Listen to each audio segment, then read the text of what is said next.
Totuși, ai, ai, ai, dă-i înainte cu tupeu.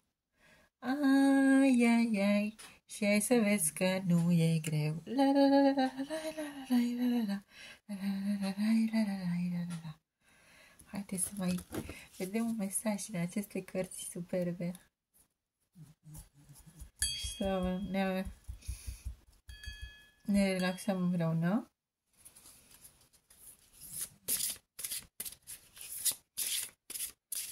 Să mi se arată, să mi se deschidă pe gândul vostru, pe inima voastră.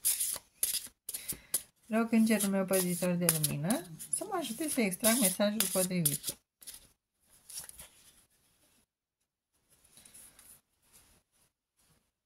Ia uitați, aceasta sunteți voi,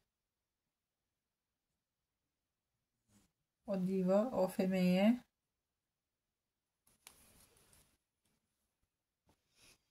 o minunată urmă care ne vorbește.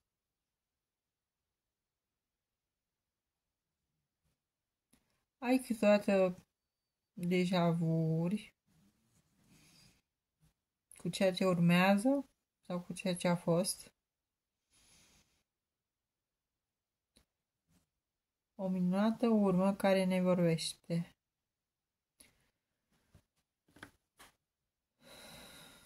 Nu poți fi persoana minunată de acum dacă nu ai trecut prin toate problemele din trecut. Nu există lumină fără întuneric.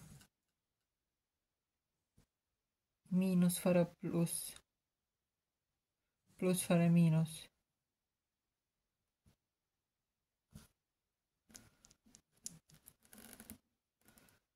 Chiar și zarurile norocoase sunt la fel, dar totuși pot fi diferite.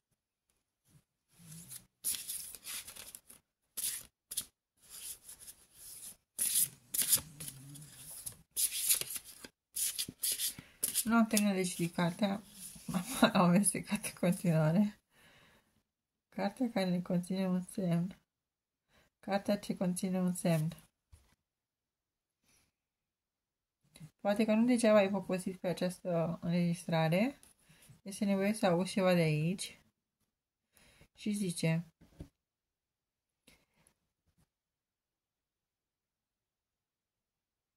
vei primi un răspuns deschizând o carte sau răsfoind o revistă aleatoriu sau privind norii. Fiecare om vede norii și viața în felul lui.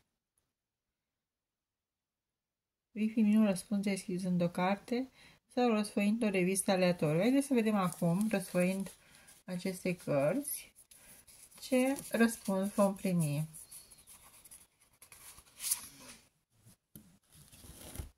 Cât de frumos! Aceasta sunt eu care se distrează singură cu petrecere singură. Vedeți doamna cu radio dansează și cântă. Am dansat și eu și am cântat în oglindă. Faceți și voi, este minunat.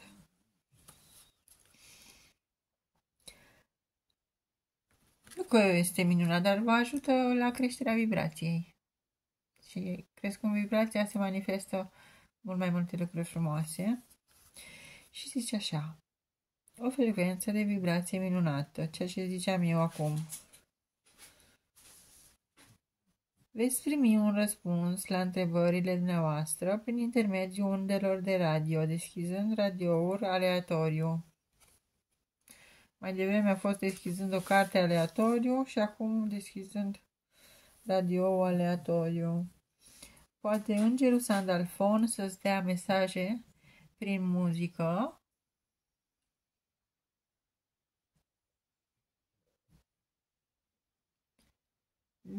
Primul lucru care l-am învățat despre Arhanghelul Sandalfon este că ne dă mesaje prin muzică. Deci, ascultând muzica, ne vin în minte gânduri. sau ne imaginăm.